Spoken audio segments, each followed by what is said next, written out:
Now, if you guys have watched this channel over the past year, you guys know I was very, very high on Nick Herbig. I always felt this guy had the potential to become a top 10 defensive end, and I think we're at that point. I think we're at the point where Nick Herbig is actually a top 10 defensive end. Now, he'll have to continue to prove himself. He'll have to continue to actually put the tape out there.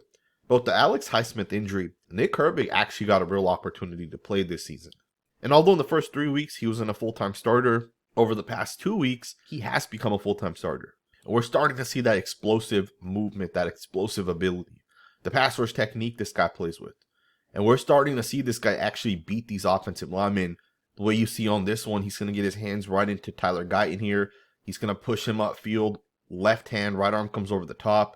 And he's in a winning spot right here. Of course, he's going to end up running into the center and defensive tackle there. And he is going to end up falling down. But this guy's tape was very, very good against the Dallas Cowboys and even against the Colts. And I want to show you guys a couple of snaps where you saw Herbig just straight out dominate, right? Just straight up, the guy was an absolute superstar out there. So many plays like this. You know, when you watch this play right here, 3rd and 1, this is a moment of the game that it really, really matters if you're the Pittsburgh Steelers. You need your defense to step up. You know, you have a lot of injuries if you're the Steelers right now, right? There's some guys that are kind of banged up. But this is what you need from your guys, right? You need your guys to be able to beat these offensive linemen. Now, to be fair, Tyler Guyton is a rookie. He's a developmental guy, right? He'll take a year or two to really develop. But you would expect Herbig to come out here and whoop anyone who's a guy like Guyton, right? A guy that's not ready today, but a guy that's being kind of asked to start, try to get better. And this is what you'd expect, right? You expect this guy to set up an outside pass rush move and just straight up jump right back to the inside. I mean, look at that. Look at how quick this is. Sets up wide towards the right, quickly jumps to the inside, swipes the hands, splits the double team potentially with Tyler Guyton and Tyler Smith, and generates pressure on the quarterback, right? Forces the quarterback off his spot, and essentially you get a pass that's thrown away. This was 3rd and 1. So it's just a really, really good job right here by Herbig. But when it comes to his pass rush, he has so many different moves, right? It's not just one thing or two things. This guy can do it all, man. And this play does pick up 19 yards. But keep in mind, you know, the defenseman's not going to actually get home on every single play because you do have like 1-step drops or 3-step drops, right? Like this one's a 3-step drop. The quarterback gets the ball out. The defensive linemen aren't going to get an actual sack, but look at how quickly Herbig is able to beat the tackle here. He's going to utilize a ghost rush. So he's going to put the left hand out there, and that's going to make the left tackle here react. It's going to make the left tackle try to get his hands into this defensive end, and what's going to end up happening is Herbig's going to end up bringing that left hand down. He's going to bend the corner, right? He's going to utilize speed. He's going to even keep that left hand in the ground right there to kind of keep himself up. That's just a really, really good pass rush move. And look at this play. You know, if Dak Prescott does not get the ball out as he kind of does, this is a sack. This is a quarterback hit. This is something on the actual quarterback. All right, if the quarterback goes towards the right and comes back towards the left and says, I don't like what I see out there, maybe I want to take a shot to someone else, he's going down for a sack because Herbig's so quick. He gets in there so fast. And this is what makes this guy such a great football player. It's the pass rush tools, the technique, the quickness that he plays with, right? It's absolutely incredible. And, you know, I don't like to make comparisons to guys, you know, like I don't want to say that player X is like player Z, but Nick Herbig reminds me so much of like a mixture of Micah Parsons, where the movement's absolutely different. But then he has the pass rush technique similar to TJ Watt, right? They do a lot of the same stuff. And you can definitely see that Herbig, you know, has been trained by a guy like Watt, right? You could see it because Watt's one of the top 2 or 3 guys at this position. And there's ways that this guy wins that you're also seeing it in the 2nd-year pass rusher. Now, he's going to try to spin to the inside on this one. It's not going to work because he ends up running right into Hayward. But I love the fact that he's able to bounce this right back towards the outside. That change of direction right there. Right? Recognizing that this isn't going to work because he runs into number 97.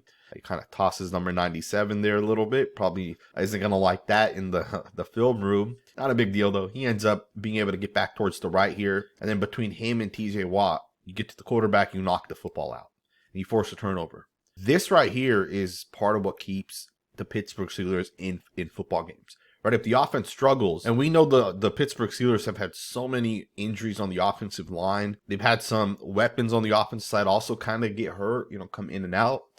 So the defense has to do its part, you know, and it's guys like Nick Herbig, it's guys like TJ Watt, it's guys like Keanu Benton, DeMarvion Leal, Patrick Queen, and Cameron Hayward, Right, these guys are coming in, they're having success, they're beating these offensive linemen, they're generating pressure, and it just looks really, really good right now. If you're a Pittsburgh Steelers fan, you should be very, very excited for the future of this defensive line. TJ Watt's still fairly young. You got Herbig, Benton, guys are really good. Alex Highsmith's still really, really good as well. But I want to talk to you guys a little bit more about these pass rush moves, right? Because this stuff's different. Now, in this game here, the left tackle did end up coming out, and they ended up moving Tyler Smith, their starting left guard, out to left tackle. And Tyler Smith's a really, really, really, really good offensive lineman. Like, I'd argue he's one of the top 2 or 3 interior offensive linemen.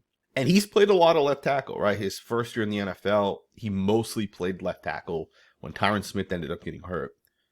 And he's even played a little bit of left tackle last year. This year, if Tyler Guyton's out, Tyler Smith will be their left tackle. But you can once again see Nick Herbig just straight up beat Tyler Smith as well, right? That's impressive no matter how you look at it. Plus, never underestimate the influence of these guys here, right? When you put all these guys over here to that side, you're essentially saying that we're going to slow down the pass rush of the defensive end here. And he's still able to just straight up hesitate and make Tyler Smith miss. All right, now, of course, it's always going to be a race between Herbig and TJ Watt on who can get to the quarterback first. Just an incredible job by these two guys. They both do a really, really nice job. And I want to show you guys some pass rushing snaps from the Colts game as well. And then we'll look at some of Herbig's run defense. I do think run defense is the one thing you have to continue to develop in. But he did look good at certain points, even against the Cowboys and the Colts. But here's another really, really nice pass rush move once again. And it's just that ghost rush move, right? To me, this move right here is very difficult. You know, if you're a guy like Myles Garrett, you might not be able to do this. If you're a guy like Max Crosby, you might not be able to do this, right? Because essentially putting that left hand out there to bend the corner and dip and stay up is very, very hard, right? You got to have a different type of athleticism to be able to do this. And you can tell Herbig's obviously perfected this. And he gets to the quarterback on this one. You have a couple other plays where he's able to beat the Indianapolis Colts left tackle as well. Raymond here is also a very good left tackle. I think some people think he's a top 10 offensive tackle in the NFL. I might agree with that. I think he's very, very good. And you can see Nick Herbig on this one's going to once again utilize a double hand swipe, and he ends up beating him to the outside. Now, one of the interesting things with Herbig that you got to recognize, he's a good pass rusher, right? So on one play, he'll hit you with the ghost rush. On the next play, he'll put that left hand in you, and then he'll swipe the right hand the way he does right there.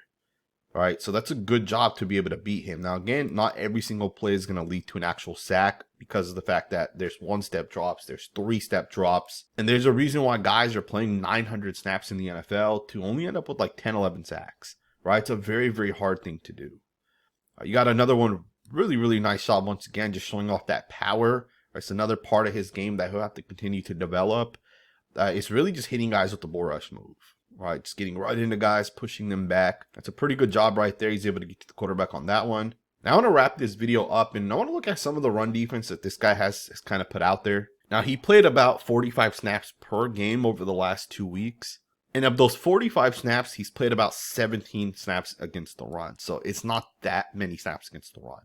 Right, he's definitely coming out on first downs, and he's playing a lot more on second and third downs. And there's a reason for that. Now, he obviously blows this one up. Just a really, really nice job. You got a pin pull concept by the offense, at least from a blocking perspective. But you'll see the quarterback's going to end up handing it off to the guy that's kind of going into this orbit motion. But it's a pin pull up front regardless. What that means is CeeDee Lamb has a down block on Herbig. The tackle needs to actually pull out around. And because of the fact that this guy's so fast, CeeDee Lamb has no shot essentially. And you see Herbig just jump right through there, and he's going to blow this one up. Right, a 6-yard loss essentially. But I do also want to talk about some of the development aspects, specifically against the run, because this is the one area that Herbig has to continue to develop. He has to continue to get better at. And I think he will get better with more snaps against the run. He'll get better as he gets stronger in the NFL. But at the moment, you know, offensive tackles, as they get into him, are able to push him. All right, now this one's not a crazy amount of movement, but I do want to kind of just point this out because this will be the one development he has to make. So as Tyler Guyton makes contact here, relative to the hash mark here, right? You can kind of see where the contact's made relative to the hash mark. And then at the end of the play, you'll see kind of how far Herbig ends up getting pushed relative to that hash mark. It's about 4 yards. And this right here is going to matter because, you know, when you make contact with the guy here, the further you get pushed out here, the further a lane could be ultimately develop for a running back. So this will be the one thing that this guy will have to continue to develop in. And it's not a huge deal right now, and I'll show you guys why here in a second.